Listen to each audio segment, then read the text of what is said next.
Chapter 13. I Am Colin. Mary took the picture back to the house when she went to her supper and showed it to Martha. "Eh," said Martha with great pride. "I never knew our Dickon was as clever as that.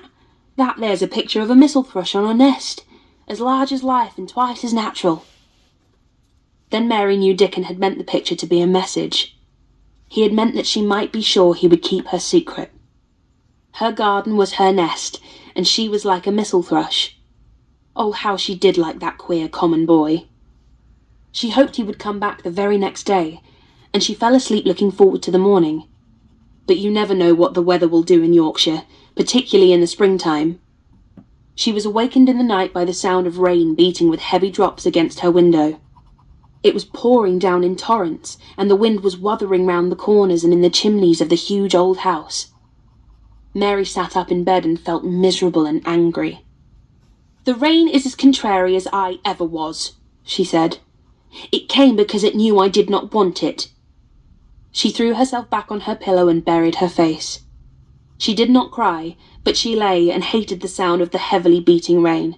She hated the wind and its wuthering. She could not go to sleep again. The mournful sound kept her awake because she felt mournful herself. If she had felt happy, it would probably have lulled her to sleep. How it wuthered and how the big raindrops poured down and beat against the pane. "It sounds just like a person lost on the moor and wandering on and on crying," she said. She had been lying awake, turning from side to side for about an hour, when suddenly something made her sit up in bed and turn her head towards the door, listening. She listened and she listened. "It isn't the wind now," she said in a loud whisper. "That isn't the wind. It is different. It is that crying I heard before." The door of her room was ajar, and the sound came down the corridor, a far-off faint sound of fretful crying. She listened for a few minutes, and each minute she became more and more sure. She felt as if she must find out what it was. It seemed even stranger than the secret garden and the buried key. Perhaps the fact that she was in a rebellious mood made her bold. She put her foot out of bed and stood on the floor. "I am going to find out what it is," she said. "Everybody is in bed and I don't care about Mrs. Medlock. I don't care." There was a candle by her bedside and she took it up and went softly out of the room. The corridor looked very long and dark, but she was too excited to mind that. She thought she remembered the corners she must turn to find the short corridor with the door covered with tapestry, the one Mrs. Medlock had come through the day she lost herself. The sound had come up that passage. So she went on with her dim light, almost feeling her way, her heart beating so loud that she fancied she could hear it. The far-off faint crying went on and led her. Sometimes it stopped for a moment or so, and then began again. Was this the right corner to turn? She stopped and thought. Yes, it was. Down this passage, and then to the left, and then up 2 broad steps, and then to the right again. Yes, there was the tapestry door. She pushed it open very gently and closed it behind her, and she stood in the corridor and could hear the crying quite plainly, though it was not loud. It was on the other side of the wall at her left, and a few yards farther on there was a door. She could see a glimmer of light coming from beneath it. The someone was crying in that room, and it was quite a young someone. So she walked to the door and pushed it open, and there she was standing in the room. It was a big room with ancient, handsome furniture in it. There was a low fire glowing faintly on the hearth, and a nightlight burning by the side of a carved 4-poster bed hung with brocade, and on the bed was lying a boy crying pitifully. Mary wondered if she was in a real place, or if she had fallen asleep again and was dreaming without knowing it.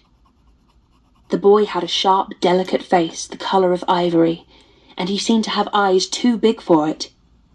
He had also a lot of hair which tumbled over his forehead in heavy locks and made his thin face seem smaller. He looked like a boy who had been ill, but he was crying more as if he were tired and cross than if he were in pain. Mary stood near the door with her candle in her hand, holding her breath. Then she crept across the room, and as she drew nearer the light attracted the boy's attention, and he turned his head on his pillow and stared at her, his grey eyes opening so wide that they seemed immense. "Who are you?" he said at last in a half-frightened whisper. "Are you a ghost?" "No, I am not," Mary answered, her own whisper sounding half-frightened. "Are you one?"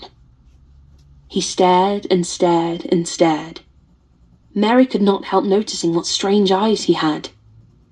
They were agate grey, and they looked too big for his face because they had black lashes all round them. "No," he replied after waiting a moment or so. "I am Colin." "Who is Colin?" she faltered. "I am Colin Craven. Who are you?" "I am Mary Lennox. Mr. Craven is my uncle." "He is my father," said the boy. "Your father?" gasped Mary. "No one ever told me he had a boy. Why didn't they?" "Come here," he said, still keeping his strange eyes fixed on her with an anxious expression. She came close to the bed and he put out his hand and touched her. "You are real, aren't you?" he said. "I have such real dreams very often. You might be one of them." Mary had slipped on a woolen wrapper before she left her room, and she put a piece of it between his fingers. "Rub that and see how thick and warm it is," she said. "I will pinch you a little if you like, to show you how real I am. For a minute I thought you might be a dream too." "Where did you come from?" he asked. "From my own room. The wind wuthered, so I couldn't go to sleep, and I heard someone crying, and I wanted to find out who it was." "What were you crying for?" "Because I couldn't go to sleep either, and my head ached. Tell me your name again." "Mary Lennox. Did no one ever tell you I'd come to live here?" He was still fingering the fold of her wrapper, but he began to look a little more as if he believed in her reality. "No," he answered. "They daren't." "Why?" asked Mary. "Because I should have been afraid you would see me. I won't let people see me and talk me over." "Why?" Mary asked again, feeling more mystified every moment. "Because I am always like this, ill and having to lie down. My father won't let people talk me over either. The servants are not allowed to speak about me. If I live, I may be a hunchback, but I shan't live. My father hates to think I may be like him." "Oh, what a queer house this is," Mary said. "What a queer house. Everything is a kind of secret. Rooms are locked up and gardens are locked up. And have you been locked up?" "No, I stay in this room because I don't want to be moved out of it. It tires me too much." "Does your father come and see you?" Mary ventured. "Sometimes. Generally when I am asleep. He doesn't want to see me." "Why?" Mary could not help asking again. A sort of angry shadow passed over the boy's face. "My mother died when I was born, and it makes him wretched to look at me. He thinks I don't know, but I've heard people talking. He almost hates me." "He hates the garden because she died," said Mary, half speaking to herself. "What garden?" the boy asked. "Oh, just a garden she used to like," Mary stammered. "Have you been here always?" "Nearly always. Sometimes I've been taken to places at the seaside, but I won't stay because people stare at me. I used to wear an iron thing to keep my back straight, but a grand doctor came from London to see me and said it was stupid. He told me to take it off and keep me out in the fresh air. I hate fresh air, and I don't want to go out." "I didn't when I first came here," said Mary. "Why do you keep looking at me like that?" "Because of the dreams that are so real," he answered rather fretfully. "Sometimes when I open my eyes, I don't believe I'm awake." "We're both awake," said Mary. She glanced round the room with its high ceiling and shadowy corners and dim firelight. "It looks quite like a dream, and it's the middle of the night, and everybody in the house is asleep. Everybody but us. We are wide awake." "I don't want it to be a dream," the boy said restlessly. Mary thought of something all at once. "If you don't like people to see you," she began, "do you want me to go away?" He still held the fold of her wrapper, and he gave it a little pull. "No," he said. "I should be sure you were a dream if you went. If you are real, sit down on that big footstool and talk. I want to hear about you." Mary put down her candle on the table near the bed and sat down on the cushioned stool. She did not want to go away at all. She wanted to stay in the mysterious, hidden-away room and talk to the mysterious boy. "What do you want me to tell you?" she said. He wanted to know how long she had been at Misselthwaite. He wanted to know which corridor her room was on. He wanted to know what she had been doing, if she disliked the moor as he disliked it, where she had lived before she came to Yorkshire. She answered all these questions and many more, and he lay back on his pillow and listened. He made her tell him a great deal about India and about her voyage across the ocean. She found out that because he had been an invalid, he had not learned things as other children had. One of his nurses had taught him to read when he was quite little, and he was always reading and looking at pictures in splendid books. Though his father rarely saw him when he was awake, he was given all sorts of wonderful things to amuse himself with. He never seemed to have been amused, however. He could have anything he asked for and was never made to do anything he did not like to do. "Everyone is obliged to do what pleases me," he said indifferently. "It makes me ill to be angry. No one believes I shall live to grow up." He said it as if he was so accustomed to the idea that it had ceased to matter to him at all. He seemed to like the sound of Mary's voice. As she went on talking, he listened in a drowsy, interested way. Once or twice she wondered if he were not gradually falling into a doze, but at last he asked a question which opened up a new subject. "How old are you?" he asked. "I am 10, answered Mary, forgetting herself for a moment. "And so are you." "How do you know that?" he demanded in a surprised voice. "Because when you were born, the garden door was locked and the key was buried, and it has been locked for 10 years.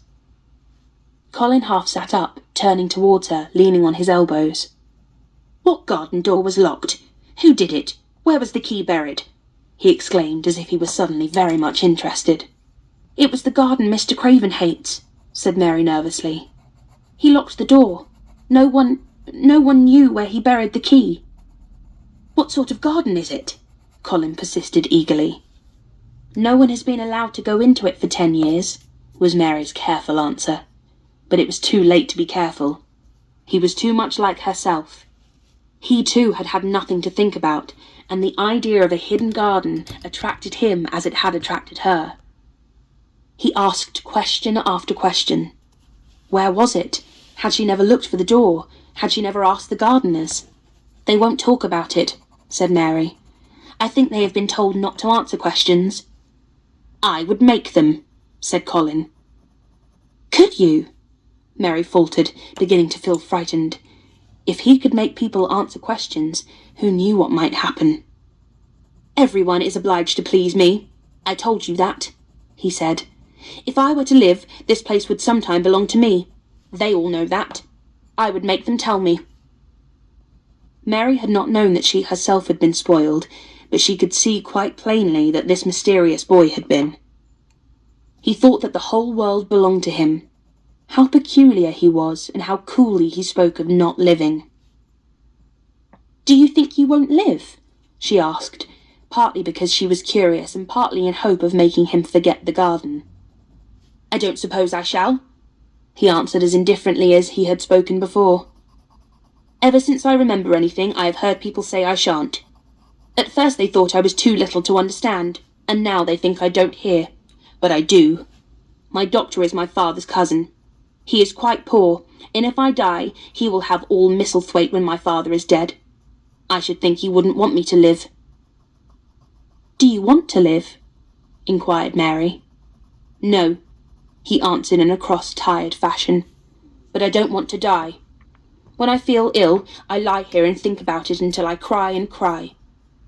"I have heard you crying 3 times, Mary said, "but I did not know who it was. Were you crying about that?" She did so want him to forget about the garden. "I dare say," he answered. "Let us talk about something else.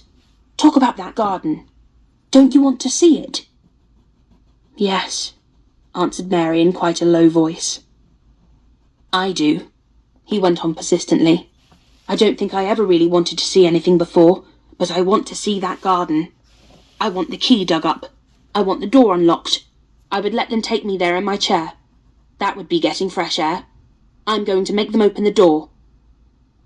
He had become quite excited, and his strange eyes began to shine like stars and looked more immense than ever. "They have to please me," he said. "I will make them take me there, and I will let you go too." Mary's hands clutched each other. Everything would be spoiled, everything. Dickon would never come back. She would never again feel like a mistle thrush with a safe hidden nest. "Oh, don't do that!" she cried out. He stared as if he thought she had gone crazy. "Why?" he exclaimed. "You said you wanted to see it." "I do," she answered, almost with a sob in her throat. "But if you make them open the door and take you in like that, it will never be a secret again." He leaned still farther forward. "A secret?" he said. "What do you mean? Tell me." Mary's words almost tumbled over one another. You see, she panted. "If no one knows but ourselves, if there was a door hidden somewhere under the ivy, if there was, and we could find it, and if we could slip through it together and shut it behind us, and no one knew anyone was inside, and we called it our garden, and pretended that we were mistle thrushes, and it was our nest, and if we played there almost every day and dug and planted seeds and made it all come alive—" "Is it dead?" he interrupted her. "It soon will be if no one cares for it," she went on. "The bulbs will live, but the roses—" He stopped her again, as excited as she was herself. "What are bulbs?" he put in quickly. "They are daffodils and lilies and snowdrops. They are working in the earth now, pushing up pale green points because the spring is coming." "Is the spring coming?" he said. "What is it like? You don't see it in rooms if you are ill." "It is the sun shining on the rain, and the rain falling on the sunshine, and things pushing up and working under the earth," said Mary. "If the garden was a secret, and we could get into it, we could watch the things grow bigger every day, and see how many roses are alive. Don't you see? Oh, don't you see how much nicer it would be if it was a secret?" He dropped back on his pillow, and lay there with an odd expression on his face. "I never had a secret," he said, "except that one about not living to grow up. They don't know I know that, so it's sort of a secret, but I like this kind better." "If you won't make them take you to the garden," pleaded Mary. "Perhaps, I feel almost sure I can find out how to get in sometime. And then, if the doctor wants you to go out in your chair, and if you can always do what you want to do, perhaps we might find some boy who would push you, and we could go alone, and it would always be a secret garden." "I should like that," he said very slowly, his eyes looking dreamy. "I should like that. I should not mind fresh air in a secret garden." Mary began to recover her breath and feel safer, because the idea of keeping the secret seemed to please him. She felt almost sure that if she kept on talking and could make him see the garden in his mind as she had seen it, he would like it so much that he could not bear to think that everybody might tramp into it when they chose. "I'll tell you what I think it would be like, if you could go into it," she said. "It has been shut up so long things have grown into a tangle, perhaps." He lay quite still and listened while she went on talking about the roses which might have clambered from tree to tree and hung down, about the many birds which might have built their nests there because it was so safe. And then she told him about the robin and Ben Weatherstaff, and there was so much to tell about the robin, and it was so easy and safe to talk about it that she ceased to feel afraid. The robin pleased him so much that he smiled until he looked almost beautiful, and at first Mary had thought he was even plainer than herself, with his big eyes and heavy locks of hair. "I did not know birds could be like that," he said, "but if you stay in a room you never see things. What a lot of things you know. I feel as if you had been inside that garden." She did not know what to say, so she did not say anything. He evidently did not expect an answer, and the next moment he gave her a surprise. "I'm going to let you look at something," he said. "Do you see that rose-coloured silk curtain hanging on the wall over the mantelpiece?" Mary had not noticed it before, but she looked up and saw it. It was a curtain of soft silk hanging over what seemed to be some picture. "Yes," she answered. "There is a cord hanging from it," said Colin. "Go and pull it." Mary got up, much mystified, and found the cord. When she pulled it, the silk curtain ran back on rings, and when it ran back it uncovered a picture. It was the picture of a girl with a laughing face. She had bright hair tied up with a blue ribbon, and her gay, lovely eyes were exactly like Colin's unhappy ones, agate grey and looking twice as big as they really were, because of the black lashes all round them. "She is my mother," said Colin complainingly. "I don't see why she died. Sometimes I hate her for doing it." "How queer," said Mary. "If she had lived, I believe I should not have been ill always," he grumbled. "I dare say I should have lived too, and my father would not have hated to look at me. I dare say I should have had a strong back. Draw the curtain again." Mary did as she was told and returned to her footstool. "She is much prettier than you," she said, "but her eyes are just like yours. At least they are the same shape and colour. Why is the curtain drawn over her?" He moved uncomfortably. "I made them do it," he said. "Sometimes I don't like to see her looking at me. She smiles too much when I am ill and miserable. Besides, she is mine and I don't want everyone to see her." There were a few moments of silence, and then Mary spoke. "What would Mrs. Medlock do if she found out that I had been here?" she inquired. "She would do as I told her to do," he answered, "and I should tell her that I wanted you to come here and talk to me every day. I am glad you came." "So am I," said Mary. "I will come as often as I can, but—" she hesitated. "I shall have to look every day for the garden door." "Yes, you must," said Colin, "and you can tell me about it afterwards." He lay thinking a few minutes, as he had done before, and then he spoke again. "I think you shall be a secret too," he said. "I will not tell them until they find out. I can always send the nurse out of the room and say that I want to be by myself. Do you know Martha?" "Yes, I know her very well," said Mary. "She waits on me." He nodded his head towards the outer corridor. "She is the one who is asleep in the other room. The nurse went away yesterday to stay all night with her sister, and she always makes Martha attend me when she wants to go out. Martha shall tell you when to come here." Then Mary understood Martha's troubled look when she had asked questions about the crying. "Martha knew about you all the time," she said. "Yes, she often attends to me. The nurse likes to get away from me, and then Martha comes." "I have been here a long time," said Mary. "Shall I go away now? Your eyes look sleepy." "I wish I could go to sleep before you leave me," he said rather shyly. "Shut your eyes," said Mary, drawing her footstool closer, "and I will do what my ayah used to do in India. I will pat your hand and stroke it and sing something quite low." "I should like that, perhaps," he said drowsily. Somehow she was sorry for him, and did not want him to lie awake, so she leaned against the bed and began to stroke and pat his hand, and sing a very low little charming song in Hindustani.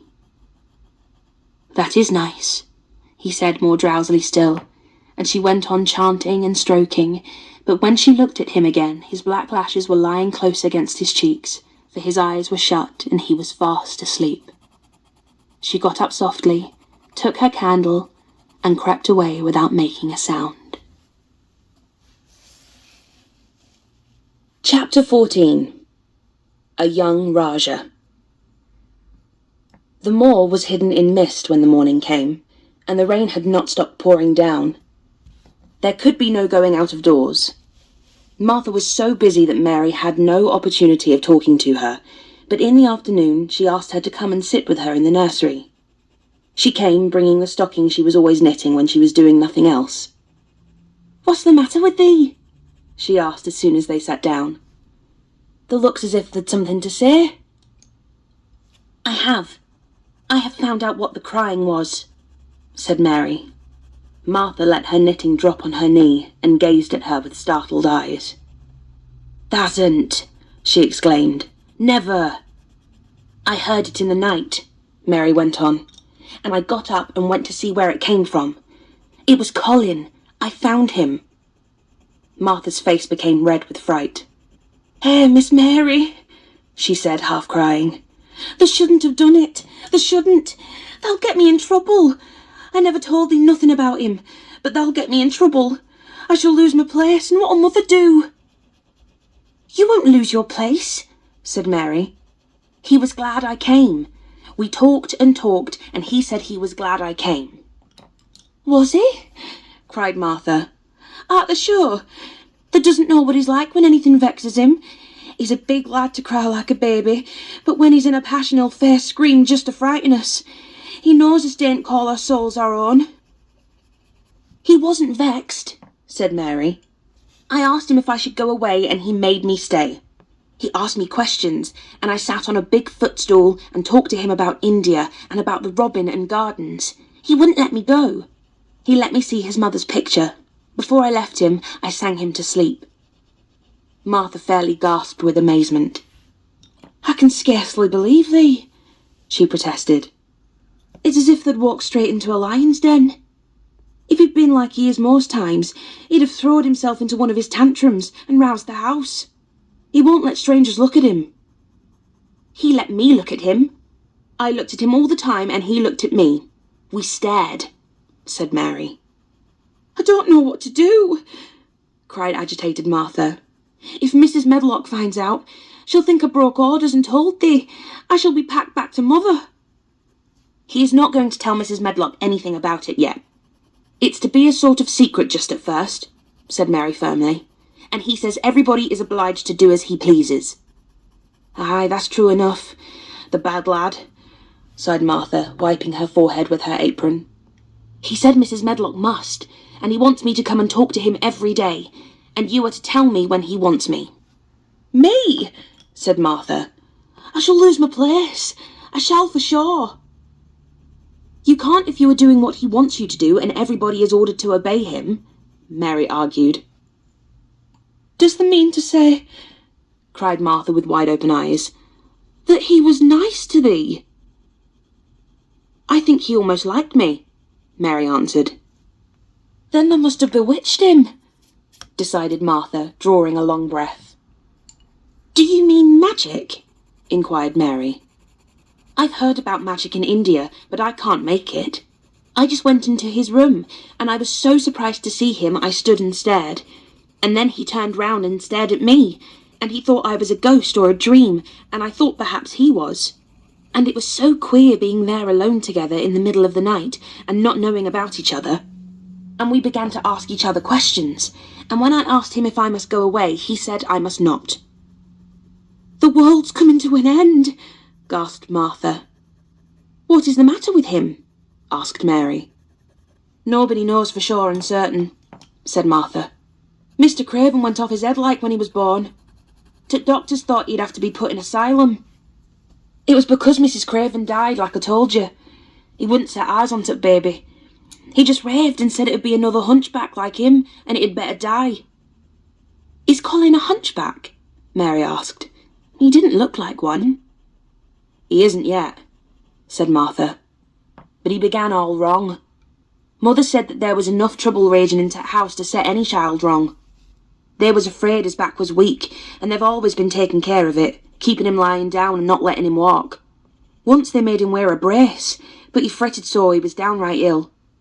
Then a big doctor came to see him and made him take it off. He talked to the doctor quite rough, in a polite way.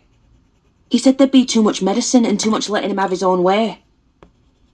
I think he's a very spoiled boy, said Mary. He's took worst young nowt as ever was, said Martha. I won't say he hasn't been ill a good bit. He's had coughs and colds that's nearly killed him 2 or 3 times. Once he had rheumatic fever, and once he had typhoid. Here, Mrs. Medlock did get a fright then. He'd been out of his head and she was talking to t' nurse, thinking he didn't know nothing, and she said, he'll die this time sure enough, and best thing for him and for everybody. And she looked at him, and there he was with his big eyes open, staring at her, as sensible as she was herself. She didn't know what had happened, but he just stared at her and says, you give me some water and stop talking. Do you think he will die? Asked Mary. Mother says there's no reason why any child should live that gets no fresh air and doesn't do nothing but lie on his back and read picture books and take medicine. He's weak and hates the trouble of being taken out of doors, and he gets cold so easy, he says it makes him ill. Mary sat and looked at the fire. I wonder, she said slowly, if it would not do him good to go out into a garden and watch things growing. It did me good. One of the worst fits he ever had, said Martha. was the one time they took him out where the roses is by the fountain. He'd been reading in the paper about people getting something he called rose cold, and he began to sneeze and said he'd got it. And then a new gardener as didn't know t' rules passed by and looked at him curious. He threw himself into a passion, and he said he'd looked at him because he was going to be a hunchback. He cried himself into a fever and was ill all night. "If he ever gets angry at me, I'll never go and see him again," said Mary. "He'll have thee if he wants thee," said Martha. "They may as well know that at t' start." Very soon afterwards a bell rang, and she rolled up her knitting. "I dare say t' nurse wants me to stay with him a bit," she said. "I hope he's in a good temper." She was out of the room about 10 minutes, and then she came back with a puzzled expression. "Well, there has bewitched him," she said. "He's up on his sofa with his picture books. He's told the nurse to stay away until 6 o'clock. I'm to wait in the next room. T' minute she was gone, he called to me and says, 'I want Mary Lennox to come and talk to me, and remember, you're not to tell anyone. You'd better go as quick as you can.'" Mary was quite willing to go quickly. She did not want to see Colin as much as she wanted to see Dickon, but she wanted to see him very much. There was a bright fire on the hearth when she entered his room, and in the daylight she saw it was a very beautiful room indeed. There were rich colours in the rugs and hangings and pictures and books on the walls, which made it look glowing and comfortable even in spite of the grey sky and falling rain. Colin looked rather like a picture himself. He was wrapped in a velvet dressing gown and sat against a big brocaded cushion. He had a red spot on each cheek. "Come in," he said. "I've been thinking about you all the morning." "I've been thinking about you too," answered Mary. "You don't know how frightened Martha is. She says Mrs. Medlock will think she told me about you, and then she will be sent away." He frowned. "Go and tell her to come here," he said. "She is in the next room." Mary went and brought her back. Poor Martha was shaking in her shoes. Colin was still frowning. "Have you to do what I please, or have you not?" he demanded. "I have to do what you please, sir," Martha faltered, turning quite red. "Has Medlock to do what I please?" "Everybody has, sir," said Martha. "Well then, if I order you to bring Miss Mary to me, how can Medlock send you away if she finds it out?" "Please don't let her, sir," pleaded Martha. "I'll send her away if she dares to say a word about such a thing," said Master Craven grandly. "She wouldn't like that, I can tell you." "Thank you, sir," bobbing a curtsy. "I want to do my duty, sir." "What I want is your duty," said Colin more grandly still. "I'll take care of you. Now go away." When the door closed behind Martha, Colin found Mistress Mary gazing at him as if he had set her wondering. "Why do you look at me like that?" he asked her. "What are you thinking about?" "I am thinking about two things." "What are they? Sit down and tell me." "This is the first one," said Mary, seating herself on the big stool. "Once in India I saw a boy who was a Rajah. He had rubies and emeralds and diamonds stuck all over him. He spoke to his people just as you spoke to Martha. Everybody had to do everything he told them in a minute. I think they would have been killed if they hadn't. I shall make you tell me about Rajahs presently," he said. "But first, tell me what the second thing was." "I was thinking," said Mary, "how different you are from Dickon." "Who is Dickon?" he said. "What a queer name." She might as well tell him, she thought. She could talk about Dickon without mentioning the secret garden. She had liked to hear Martha talk about him. Besides, she longed to talk about him. It would seem to bring him nearer. "He is Martha's brother. He is 12 years old," she explained. "He is not like anyone else in the world. He can charm foxes and squirrels and birds, just as the natives in India charm snakes. He plays a very soft tune on a pipe and they come and listen." There were some big books on a table at his side, and he dragged one suddenly towards him. "There is a picture of a snake charmer in this," he exclaimed. "Come and look at it." The book was a beautiful one with superb coloured illustrations, and he turned to one of them. Can he do that? He asked eagerly. He played on his pipe and they listened, Mary explained. But he doesn't call it magic. He says it's because he lives on the moor so much and he knows their ways. He says he feels sometimes as if he were a bird or a rabbit himself, he likes them so. I think he asked the robin questions. It seemed as if they talked to each other in soft chirps. Colin lay back on his cushion and his eyes grew larger and larger and the spots on his cheeks burned. Tell me some more about him, he said. He knows all about eggs and nests, Mary went on, and he knows where foxes and badgers and otters live. He keeps them secret so that other boys won't find their holes and frighten them. He knows about everything that grows or lives on the moor. Does he like the moor? Said Colin. How can he when it's such a great, bare, dreary place?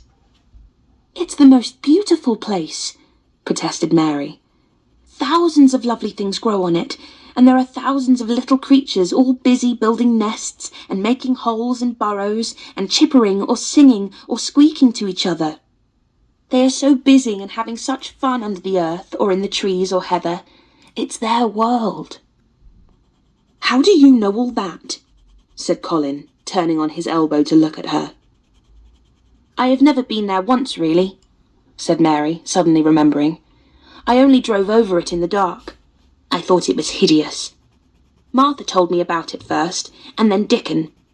When Dickon talks about it, you feel as if you saw things and heard them, and as if you were standing in the heather with the sun shining and the gorse smelling like honey, and all full of bees and butterflies.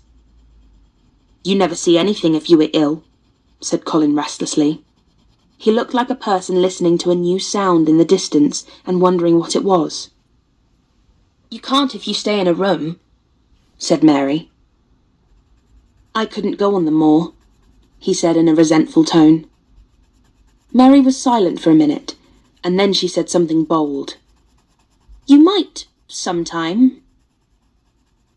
He moved as if he were startled. Go on the moor? How could I? I'm going to die. How do you know? Said Mary unsympathetically.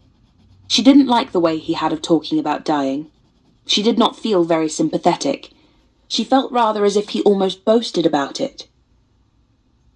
Oh, I've heard it ever since I remember, he answered crossly. They are always whispering about it and thinking I don't notice. They wish I would, too.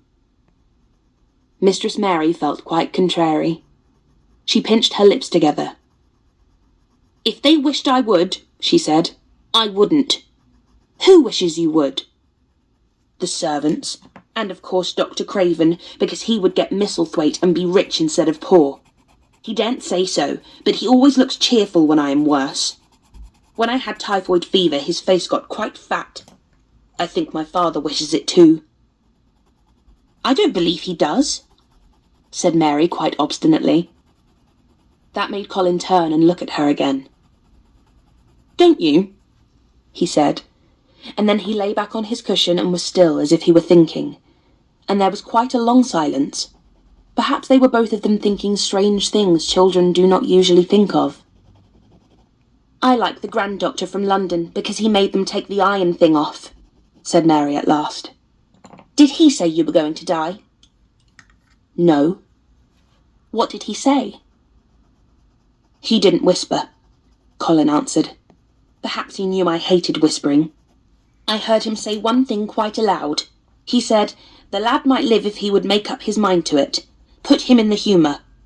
It sounded as if he was in a temper. I'll tell you who would put you in the humour, perhaps, said Mary, reflecting. She felt as if she would like this thing to be settled one way or the other. I believe Dickon would. He's always talking about live things. He never talks about dead things or things that are ill. He's always looking up at the sky to watch birds flying, or looking down at the earth to see something growing. He has such round blue eyes, and they are so wide open with looking about. And he laughs such a big laugh with his wide mouth, and his cheeks are as red as cherries. She pulled her stool nearer to the sofa, and her expression quite changed at the remembrance of the wide, curving mouth and wide open eyes.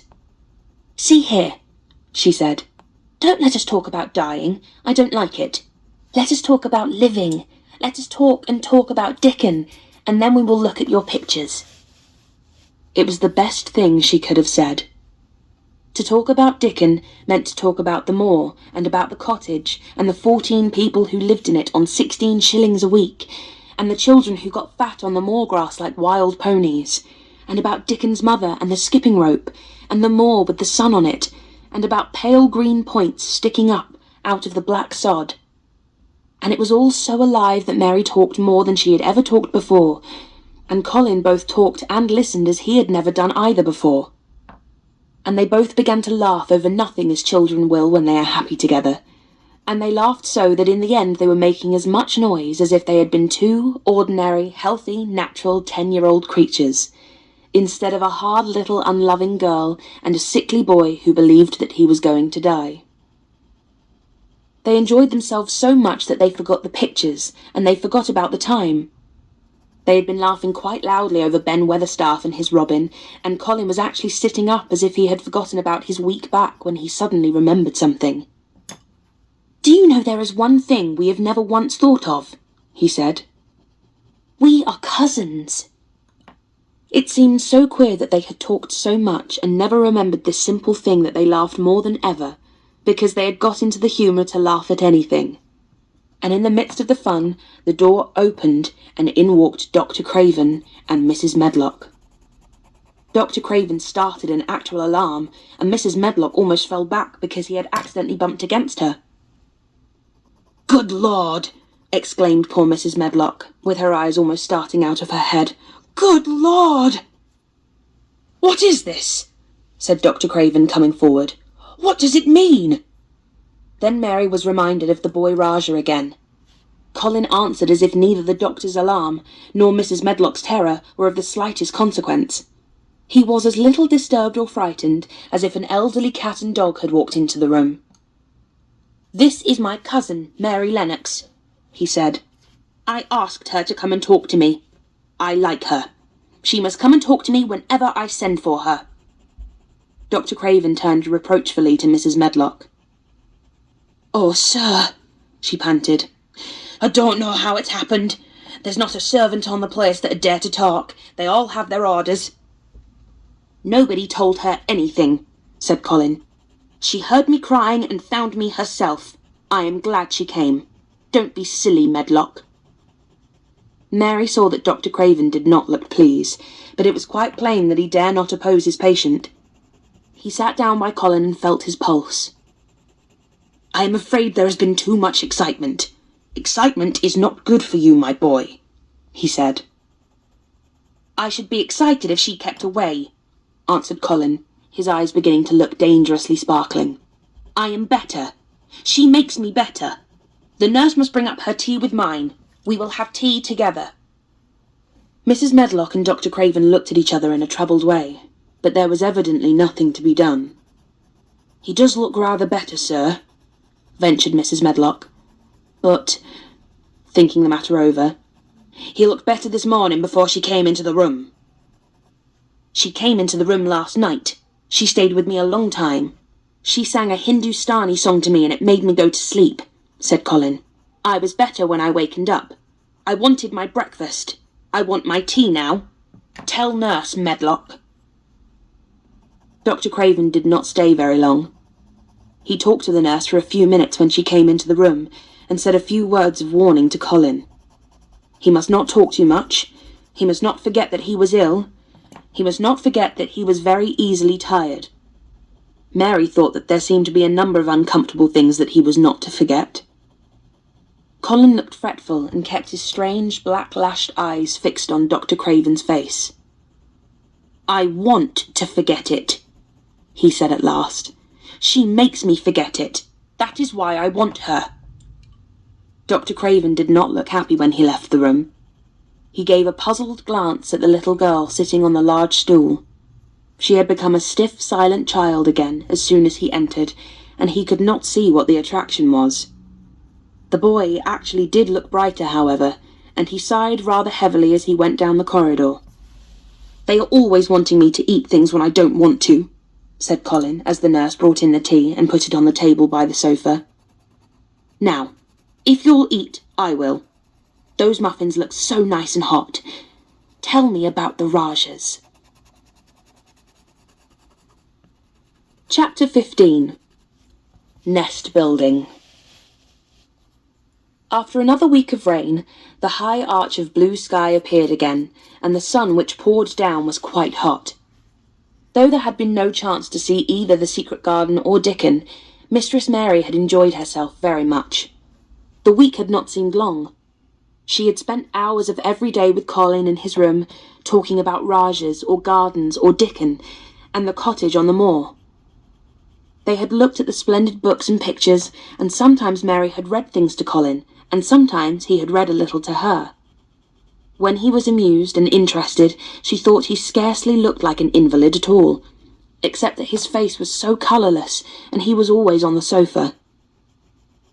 "You are a sly young one to listen and get out of your bed to go following things up like you did that night," Mrs. Medlock said once. "But there's no saying it's been a sort of blessing to the lot of us. He's not had a tantrum or a whining fit since you made friends. The nurse was just going to give up the case because she was so sick of him, but she says she doesn't mind staying now that you've gone on duty with her," laughing a little. In her talks with Colin, Mary had tried to be very cautious about the secret garden. There were certain things she wanted to find out from him, but she felt that she must find them out without asking him direct questions. In the first place, as she began to like to be with him, she wanted to discover whether he was the kind of boy you could tell a secret to.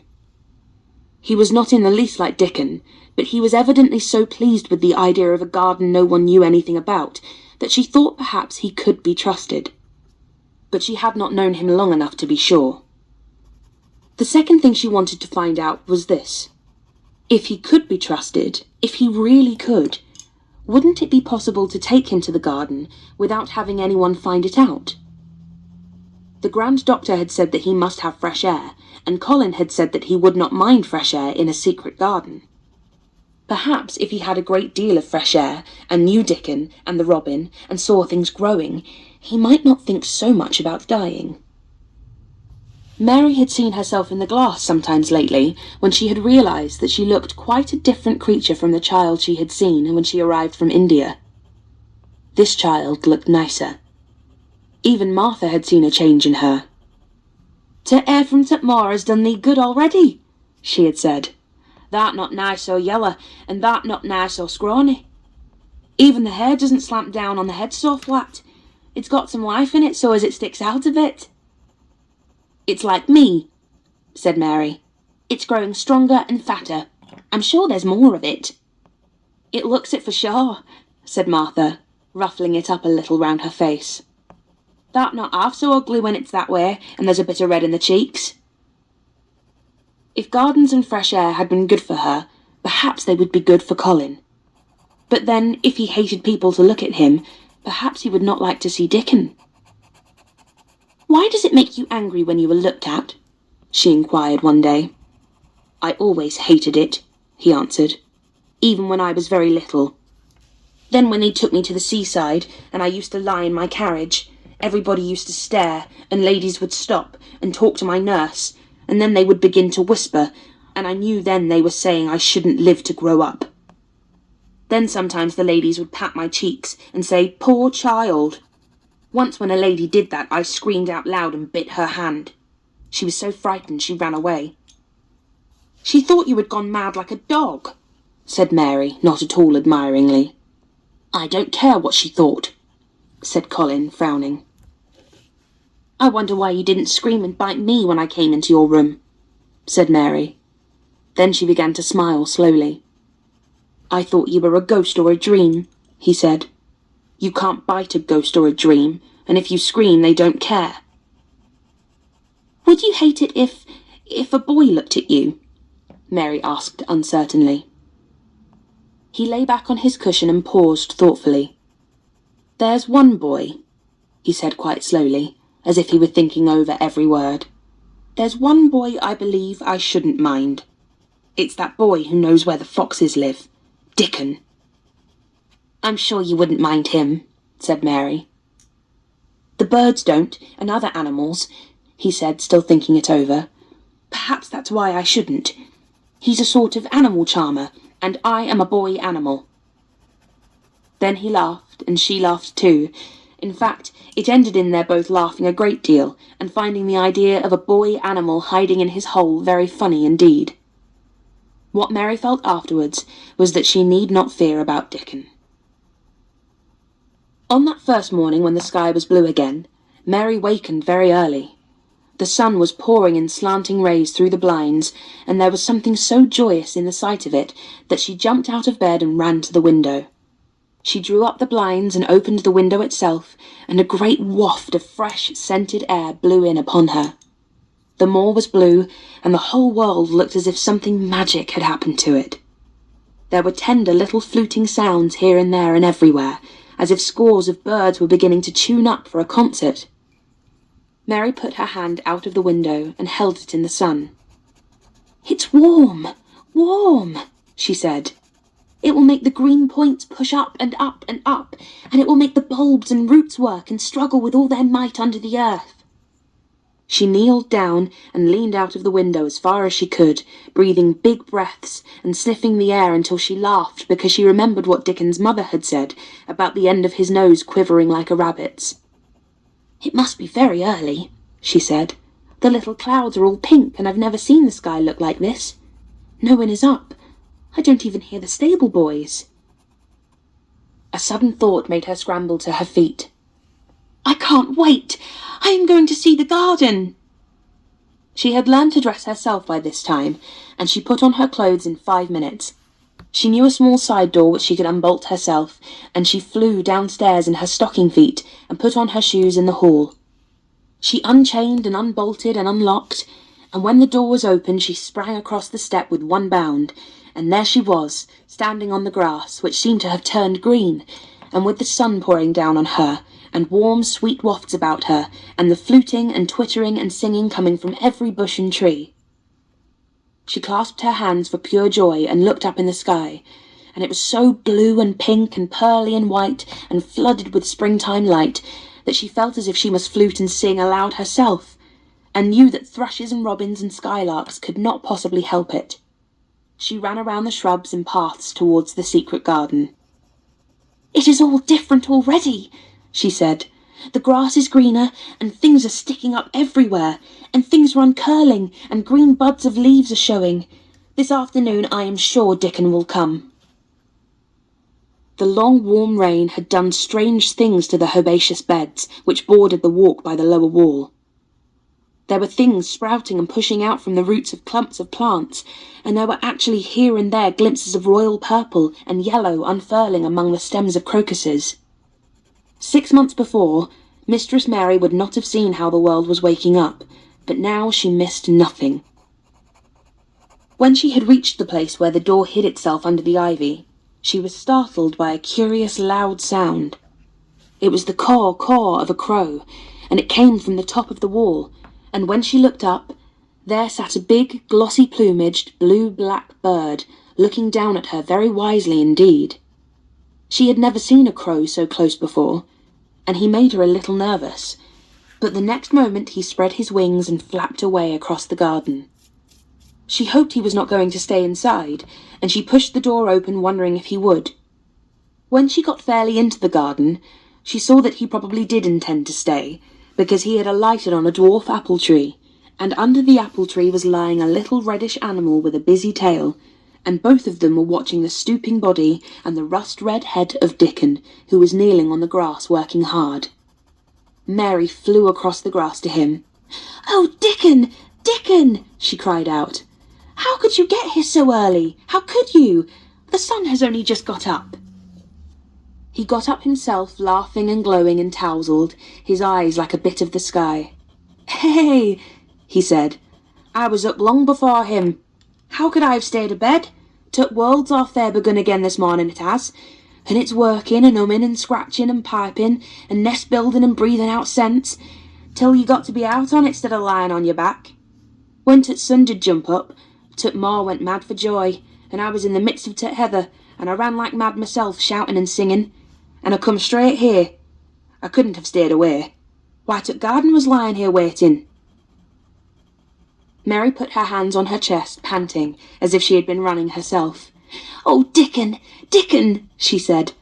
"I'm so happy I can scarcely breathe." Seeing him talking to a stranger, the little bushy-tailed animal rose from its place under the tree and came to him, and the rook, cawing once, flew down from its branch and settled quietly on his shoulder. "This is Tut little fox cub," he said, rubbing the little reddish animal's head. "It's named Captain. And this here's Soot. Soot he flew across Tut Moor with me, and Captain he run same as if Tut hounds had been after him. They both felt same as I did." Neither of the creatures looked as if they were the least afraid of Mary. When Dickon began to walk about, Soot stayed on his shoulder, and Captain trotted quietly close to his side. "See here," said Dickon. "See how these is pushed up, and these, and look at these here." He threw himself upon his knees, and Mary went down beside him. They had come upon a whole clump of crocuses, burst into purple and orange and gold. Mary bent her face down and kissed them. "You never kiss a person in that way," she said when she lifted her head. "Flowers are so different." He looked puzzled, but smiled. "Here," he said, "I've kissed Mother many a time that way when I've come in from Tut Moor after a day's roaming, and she stood there at Tut door and Tut son looking so glad and comfortable." They ran from one part of the garden to another, and found so many wonders that they were obliged to remind themselves that they must whisper or speak low. He showed her swelling leaf buds on rose branches which had seemed dead. He showed her 10,000 new green points pushing through the mould. They put their eager young noses close to the earth and sniffed its warm springtime breathing. They dug and pulled and laughed low with rapture until Mistress Mary's hair was as tumbled as Dickon's, and her cheeks were almost as poppy red as his. There was every joy on earth in the secret garden that morning, and in the midst of them came a delight more delightful than all, because it was more wonderful. Swiftly something flew across the wall and darted through the trees to a close-grown corner, a little flare of red-breasted bird with something hanging from its beak. Dickon stood quite still and put his hand on Mary, almost as if they had suddenly found themselves laughing in a church. "We munnot stir," he whispered in broad Yorkshire. "We munnot scarce breathe. I knowed he was mate hunting when I seed him last. It's Ben Weatherstaff's robin. He's building his nest. He'll stay here if us don't flight him." They settled down softly upon the grass and sat there without moving. "Us mustn't seem as if us was watching him too close," said Dickon. "He'd be out with us for good if he got to notion us was interfering now. He'll be a good bit different till all this is over. He's setting up housekeeping. He'll be shyer and readier to take things ill. He's got no time for visiting and gossiping. Us must keep still a bit and try to look as if us was grass and trees and bushes. Then when he's got used to seeing us, I'll chirp a bit and he'll know us'll not be in his way." Mistress Mary was not at all sure that she knew, as Dickon seemed to, how to try to look like grass and trees and bushes, but he had said the queer thing as if it were the simplest and most natural thing in the world, and she felt it must be quite easy to him, and indeed she watched him for a few minutes carefully, wondering if it was possible for him to turn quietly green and put out branches and leaves. But he only sat wonderfully still, and when he spoke dropped his voice to such a softness that it was curious that she could hear him, but she could. "It's part of Tut springtime, this nest building is," he said. "I warrant it's been going on in Tut same way every year since Tut world was begun. They've got their way of thinking and doing things, and a body had better not meddle. You can lose a friend in springtime easier than any other season if you're too curious." "If we talk about him, I can't help looking at him," Mary said as softly as possible. "We must talk of something else. There is something I want to tell you." "You'll like us better if us talks of something else," said Dickon. "What is it that's got to tell me?" "Well, do you know about Colin?" she whispered. He turned his head to look at her. "What does there know about him?" he asked. "I've seen him. I've been to talk to him every day this week. He wants me to come. He says I'm making him forget about being ill and dying," answered Mary. Dickon looked actually relieved as soon as the surprise died away from his round face. "I'm glad of that," he exclaimed. "I'm right down glad. It makes me easier. I knowed I must say nothing about him, and I don't like having to hide things." "Don't you like hiding the garden?" said Mary. "I'll never tell about it," he answered. "But I says to Mother, 'Mother,' I says, 'I got a secret to keep. It's not a bad un, thou knows it. It's no worse than hiding where a bird's nest is. Thou doesn't mind it, does thou?'" Mary always wanted to hear about Mother. "What did she say?" she asked, not at all afraid to hear. Dickon grinned sweet-temperedly. "It was just like what she said," he answered. "She give my head a bit of a rub and laughed, and she says, 'Eh, lad, they can have all t' secrets they likes. I know thee 12 year.'" "How did you know about Colin?" asked Mary. "Everybody as knowed about Mr. Craven knowed there was a little lad as was like to be a cripple, and they knowed Mr. Craven didn't like him to be talked about. Folks is sorry for Mr. Craven because Mrs. Craven was such a pretty young lady, and they was so fond of each other. Mrs. Medlock stops in our cottage whenever she goes to Thwaite, and she doesn't mind talking to Mother before us children, because she knows us has been brought up to be trusty." "How did they find out about him?" "Martha was in fine trouble till last time she came home. She said they'd heard him fretting, and they was asking questions, and she didn't know what to say." Mary told him her story about the midnight wuthering of the wind which had wakened her, and about the faint, far-off sounds of the complaining voice, which had led her down the dark corridors with her candle, and had ended with her opening of the door of the dimly lighted room with the carven four-poster bed in the corner. When she described the small, ivory-white face and the strange, black-rimmed eyes, Dickon shook his head. "Them's just like his mother's eyes, only hers was always laughing, they say," he said. "They say as Mr. Craven can't bear to see him when he's awake, and it's because his eyes is so like his mother's, and yet looks so different in his miserable bit of a face." "Do you think he wants him to die?" whispered Mary. "No, but he wishes he'd never been born. Mother says that's the worst thing on earth for a child. Them as is not wanted scarce ever thrives. Mr. Craven, he'd buy anything as money could buy for t' poor lad, but he'd like to forget he's on earth. For one thing, he's afraid he'll look at him some day and find he's growed hunchback." "Colin's so afraid of it himself that he won't sit up," said Mary. "He says he's always thinking that if he should feel a lump coming, he should go crazy and scream himself to death." He oughtn't to lie there thinking things like that," said Dickon. "No lad could get well as thought them sort of things." The fox was lying on the grass close by him, looking up to ask for a pat now and then, and Dickon bent down and rubbed his neck softly and thought a few minutes in silence. Presently he lifted his head and looked round the garden. "When first we got in here," he said, "it seemed like everything was grey. Look round now and tell me if they does see a difference." Mary looked and caught her breath a little. "Why," she cried, "the grey wall is changing. It is as if a green mist were creeping over it. It's almost like a green gauze veil." "Aye," said Dickon, "and it'll be greener and greener till t' grey's all gone. Can they guess what I was thinking?" "I know it was something nice," said Mary eagerly. "I believe it was something about Colin. I was thinking that if he was out here he wouldn't be watching for lumps to grow on his back. He'd be watching for buds to break on t' rose bushes, and he'd likely be healthier," explained Dickon. "I was wondering if us could ever get him into humour to come out here and lie under t' trees in his carriage." "I've been wondering that myself. I've thought of it almost every time I've talked to him," said Mary. "I've wondered if he could keep a secret, and I've wondered if we could bring him here without anyone seeing us. I thought perhaps you could push his carriage. The doctor said he must have fresh air, and if he wants us to take him out, no one dare disobey him. He won't go out for other people, and perhaps they will be glad if he will go out with us. He could order the gardeners to keep away so they wouldn't find out." Dickon was thinking very hard as he scratched Captain's back. "It'd be good for him, I'll warrant," he said. "Us'd not be thinking he'd better never been born.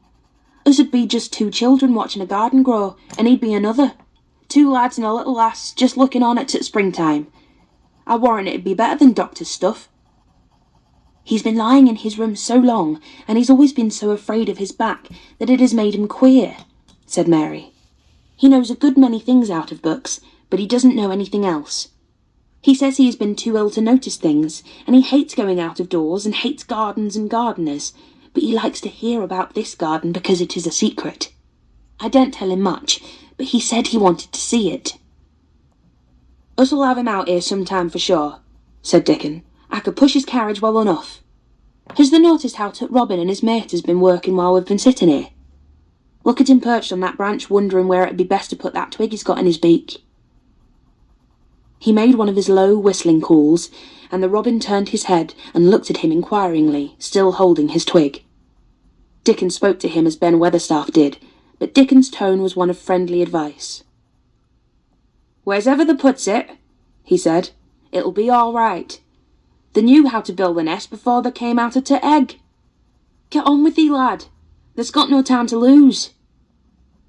"Oh, I do like to hear you talk to him," Mary said, laughing delightedly. "Ben Weatherstaff scolds him and makes fun of him, but he hops about and looks as if he understood every word, and I know he likes it. Ben Weatherstaff says he is so conceited he would rather have stones thrown at him than not to be noticed." Dickon laughed too and went on talking. "The knows us won't trouble thee," he said to the robin. "Us is near being wild things ourselves. Us is nest building too, bless thee. Look out thou doesn't tell on us." And though the robin did not answer because his beak was occupied, Mary knew that when he flew away with his twig to his own corner of the garden, the darkness of his dew-bright eye meant that he would not tell their secret for the world.